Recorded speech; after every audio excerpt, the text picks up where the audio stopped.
Hey, what's up everyone? Welcome to the video. So if you are new to tracking macros, if you have just started counting your calories, if you want to lose or gain weight, then this video is for you. In this video, I am going to be giving 10 helpful tips that helped me throughout my macro and calorie counting journey. So if you are new here, my name is Cinder and this is the channel where we talk about fitness, lifting, and of course, men's style. So this video is part of a series that I called Meathead Math, where I will be explaining the numbers and of course the concepts behind lifting and fitness that most people in the fitness industry apply. So I try to keep things simple here. I don't want to overcomplicate stuff to help people better understand these concepts and of course make informed decisions in terms of fitness and lifting. So just a disclaimer, I'm not a doctor, I'm not a nutritionist, not even a personal trainer. I'm just your friendly neighborhood teddy bear. I like lifting and I've been lifting for a few years now. And of course, I also like fitness, so I like the nutrition side of things as well. So I'm just explaining stuff from my own experience and of course my own research. So take all of these with a grain of salt. So if you have missed the previous videos, then go ahead and check out my channel. They're all there para maintindihan natin lahat yung pinag-uusapan natin sa video na to.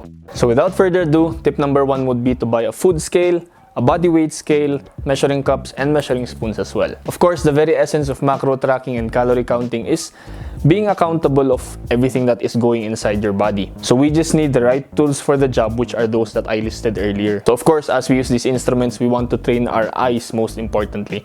So we need to get used to how big 200 grams of chicken would look like, how much a cup of soda would look like, how many grams of rice is in 1 cup. So these are the things that we need to get used to so that we don't have to be tracking all the time. Number 2 is to weigh yourself every day and take weekly averages. So of course, many things affect our body weight. So let's say you're religiously tracking your macros at kumain kayo ng isang maalat na meal the day before and you drank a lot of water as well. So your body's gonna hold all that water and that sodium. So you expect the next day to be heavier than usual. So we account for these daily fluctuations by taking a weekly average. Para kung nagko-compute na tayo ng calories natin, which I made a video about previously, we know the body weight that we need to input when we are calculating our calories and macros. Third tip would be to use the same inputs all the time. So in my how to track calories and macros video, I gave a tip there on how to choose between the many inputs in our calorie tracking apps. So kung magsa-search tayo ng rice, maraming lalabas na options na rice. So again, we double check the macros and the calories kung tumutugma sila.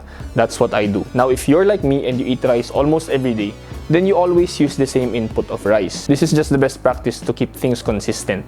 Number 4 would be to prioritize your protein. So a common struggle dito sa atin sa Pilipinas ay yung mga local food natin ay hindi rich sa protein. So we don't really get as much protein as we should on a regular Filipino diet. So what I like to do is I like to front load my protein. So in the beginning of the day, I get as much protein as I can so that I don't have to worry about it as much during the later meals of the day. For me personally, this is the biggest struggle when it comes to calorie and macro counting kasi mahirap talagang kumuha ng high protein sources dito sa Pilipinas. So just try your best to have a lot of protein in each meal that you have. My 5th tip would be to commit to a long-term bulk. Yes, this might be hard to stomach, but if you're a teenager, if you're young, if you just started working out and you don't really have that much muscle, then cutting and trying to lose weight all the time won't build you any muscle. Your teenage years are the best years to build muscle. Your first few years of training and working out and lifting weights are the best years to gain muscle. So if you're not taking advantage of that short time frame and not committing to a long-term bulk, then I think that you're really missing out on a lot of gains. Take it from me who started cutting at the very start of my fitness journey, and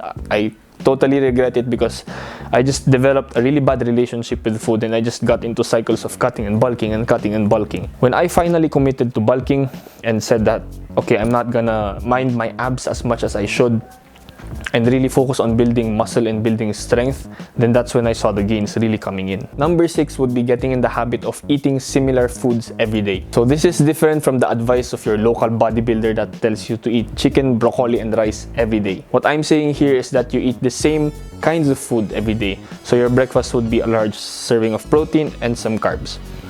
Your lunch would be a medium-sized serving of meat, some veggies, and some rice. You don't have to eat the exact same food every day, but eat similar foods every day. So you don't always have to stick to chicken breast. You can switch it up to some tuna. You can switch it up to some pork. You don't always have to eat rice. You can always change it with bread. But overall, the macronutrients and calories of each meal would be around the same every day. The next tip would be the 80-20 rule.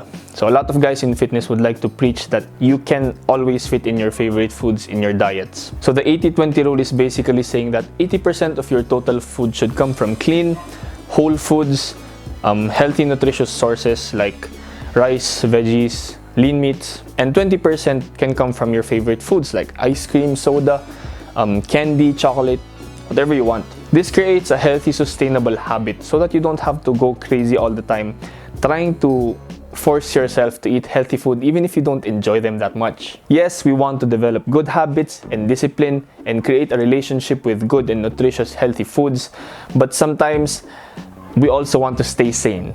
So sustainability is the goal. So if you can't live a day without eating a pack of Oreos, then go ahead and do that as long as it fits your macros, if that's what it takes to keep you to stick to your diet. So the 8th tip is recomposition. So the case for most people is they don't really want to lose weight.